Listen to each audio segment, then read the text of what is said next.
September 2024 చివరలో అన్నీ మొదలయ్యాయి.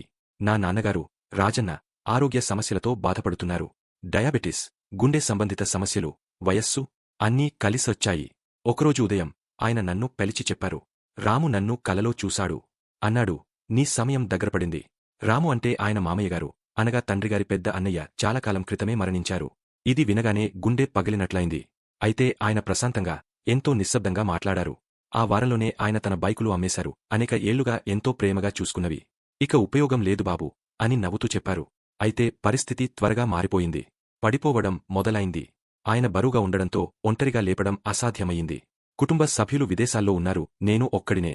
వారిని వెంటనే రమ్మని చెప్పాను. కాని వాళ్ల విమానాలు రాక ఇంకో 2 వారాలు పట్టేలా ఉన్నాయి. ఆ 2 వారాలు నరకం అనిపించాయి.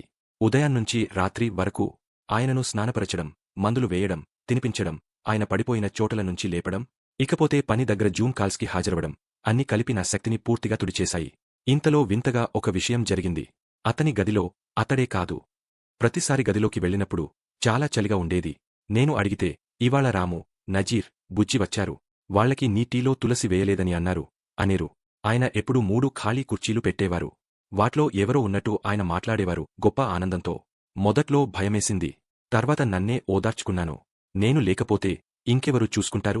ఒకరోజు రాత్రి ఆయన మచ్చలేని ఆకాశాన్ని చూస్తూ బాల్కనీలో టీ తాగుతూ కూర్చున్నారు. ఇంకా ఎక్కువ సమయం లేదు అన్నారు. నేను తల ఆడేంతే నిశ్చింతగా మాట్లాడారు. మరుసటి రోజు సాయంత్రం నా చెల్లి మిథిల నన్ను ఫోన్ చేసింది. విదేశాల్లో ఉంటోంది. ఆమె చెప్పింది, ఒక్కసారిగా వెన్నుపాములో నుంచి భారంగా ఏదో వదిలినట్టు అనిపించింది. వెంటనే చెక్ చేయి. వెళ్ళి చూశాను. గజిబిజిగా టీ కప్పు నేలపడ్డది. రాజన్న ఇక లేరు. అర్థగం కాలేదు. ఏడుపూ రాలేదు. ఒక్కసారిగా కాలం ఆగినట్టుంది. సగం గంట తర్వాత మిథిల ఫోన్ చేసింది. అయ్యా ఇబ్బంది పడుతున్నాడు. చేతులు పైకి లేపారు. త్రిప్పించు. చూడగా నిజంగానే చేతులు గాల్లో పైకి ఉన్నాయి. ఎంత ప్రయత్నించినా దిగలేదు. అప్పుడే భయమేసింది. రాత్రికి మళ్లీ ఫోన్ చేసింది. ఇప్పుడు ఆయన అసౌకర్యంగా ఉన్నారు. ఆయనను ఎక్కడ ఉంచారు? నేను చెప్పా, శవాన్ని ఫ్రీజర్లో పెట్టాం. రేపు దహనం జరుగుతుంది. రేపు ఉదయం దహన సంస్కారాలు పూర్తి చేశాం. పండితులు అందరికీ ఒక మాట చెప్పారు. మరణించిన వారిని కన్నీళ్లతో గుర్తించొద్దు. ఆనందంగా, ప్రేమతో గుర్తించండి. లేదంటే ఆత్మ ఇక్కడే అటకాయిపోతుంది. దీని తరువాతే మనం మరణాన్ని బయట చెప్పకూడదని నిర్ణయించుకున్నాం. సోషల్ మీడియాలో పోస్ట్లు పెట్టలేదు. మరణాన్ని ఒక తేలికపాటి, శాంతమైన ముగింపుగా మనసులో ఉంచాము. అయితే కథ ముగియలేదు. 2 రోజులకు అమెరికాలో ఉంటున్న ఆయన మిత్రుడు అశోక్ ఆస్పత్రిలో అడ్మిట్ అయ్యారు.